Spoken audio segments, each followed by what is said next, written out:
자, 조선의 건국에 관련된 내용으로 연결될 건데요. 우리 조선의 건국에서는 시험이 나오는 게 연도수가 많이 나오거든요. 위화도 해고는 몇 년도죠?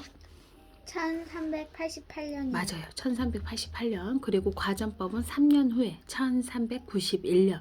그리고 조선의 건국은 1392년. 이렇게 연결이 돼요. 그 다음에는 하는 게 한양천도. 여기 보면 작은 글씨지만 1394년. 이거로 연결해서 저희가 문제가 나왔는데요. 지금 여기에 보면 가에서 다까지 일어난 순서대로 올바르게 나열한 거, 위화도해군, 과전법, 이성계, 즉위 이렇게 연결이 됩니다. 그리고 52회 때도 이렇게 문제가 연결이 됐어요. 그러면 위화도해군, 과전법, 조선 건국, 한양 천도 이렇게 조선의 건국 문제를 연결해서 같이 보면 돼요. 그리고 한양의 천도에 관련된 거, 왜 한양을 왔냐? 한양은 나라의 중심부에 위치하고 있고 한강을 끼고 있고 교통이 편리하고 여러 산으로 둘러싸여 있으며 외적의 방어에 유리하다. 한양의 설계, 정도전은 유교 원리에 따라서 한양 도성을 설계하고 궁궐, 종묘, 사직단 등 위치와 이름을 지었으며 성벽의 동서남북으로 사대문을 만들었습니다. 라고 되어 있거든요. 저희가 보면 지금 종묘라고 되어 있잖아요. 종묘는 조선시대 왕과 왕비의 신주를 모시는 사당이다. 유네스코 세계 문화유산으로 등재가 되어 있습니다. 이것도 시험에 잘 나오지요. 우리 시험에 나오는 거 46회에서도 나왔었네요. 자, 서울을 거닐면서 조선을 만나다 라고 되어 있고 역대 왕과 왕비의 신주를 모신다 하면 바로 우리는 알아야 돼요. 종묘라고 나와야 됩니다. 자, 국가 기틀의 확립에 관련된 거 얘기를 나갈 거면 왕의 연도수를 다 알아야 돼요. 왕의 태정, 태세, 문단세, 예성, 연중, 임명선 이렇게 나가야 되는데요. 지금 이거 예호책에 있는 것대로 태종, 세종, 세조, 성종 이렇게 연결이 될 거거든요. 근데 태종 하면은 이방원이지요. 이방원에 관련된 거는 제1차 왕자의 난으로 연결이 될 거고요. 태종 이방원은 가장 큰 일을 했었죠. 저희가 알고 있는 전국을 8도로 나누었고 그리고 가장 큰 거 남자들이 가지고 있는 16세 이상의 남자들이 가지고 허리에 차고 다녔던 거 그게 뭐였죠? 호패를 가지고 있었던 부분들 호패법 그리고 나라의 중요한 일을 육조에서 직접 보고받게 처리하게 하는 거가 뭐죠? 육조 직계제 그렇게 연결해서 같이 갑니다.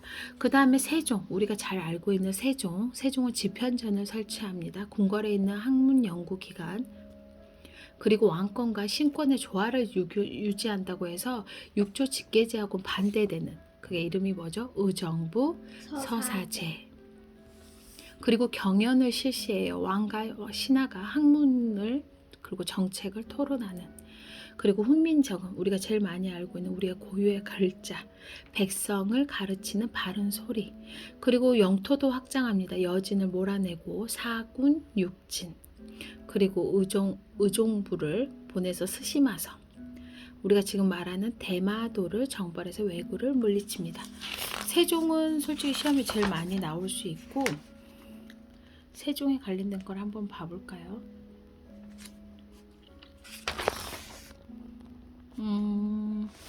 자, 밑줄근 이 왕의 업적을 한번 봅시다 하는데 이 훈민정음 창제라고 나오면 바로 세종대왕인지를 알아야 되는데 밑에 글에서는 찾기가 힘들다. 근데 바로 알아야 돼요.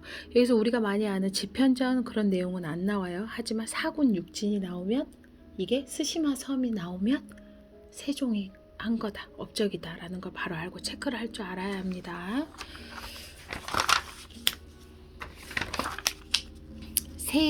세조는 다시 육조 직계제를 부활을 시킵니다. 다시 왕 중심으로 다시 돌아가요. 하지만 이 사람한테는 나라를 다스리는 기본 법전을 만듭니다.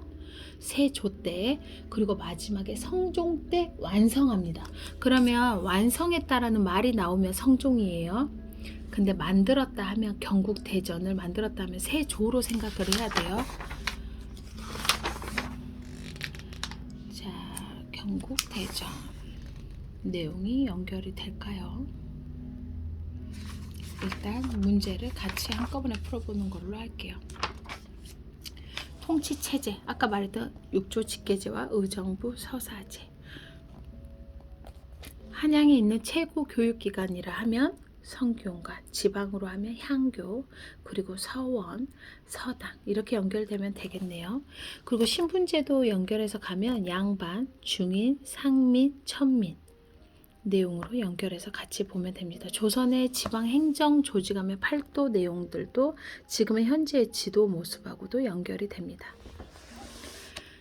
우리가 많이 알고 있는 지방의 중소지주라고 하죠. 조선의 건국에 협력하지 않고 성리학을 연구하는 학자들이 개성한 것. 나중에 사림 세력과 훈구 세력으로 정치적인 갈등이 심해지는 부분들이 있지요. 훈구파와 사림파.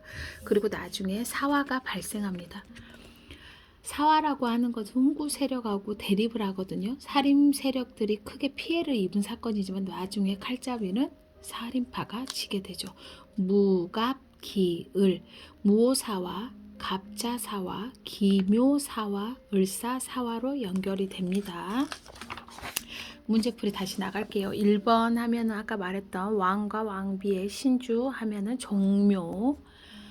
몇 개만 추려서 봐볼게요. 자, 이성계가 위화도에서 회군을 하게 된 배경에 관련된 거, 이런 거는 문제가 나올 수 있는 부분들. 태종 이방원이 했던 행동에서 호패법, 그리고 지금 우리가 가지고 있는 팔도의 전국을 나눈 부분들. 자, 위화도 해군은 몇 년도예요? 1388년이요. 그리고 과전법은 1391년. 이성계 즉위는 1392년. 그리고 한양을 천도했다 1394년. 이렇게 연결하면 됩니다. 이것도 연도수에 관련된 거. 조선시대로에 떠나는 여행, 16세 이상의 남자들이 신분을 증명하기 위해서 몸에 차고 다녔던 거, 그러면은 바로 호패. 이렇게 연결하면 됩니다.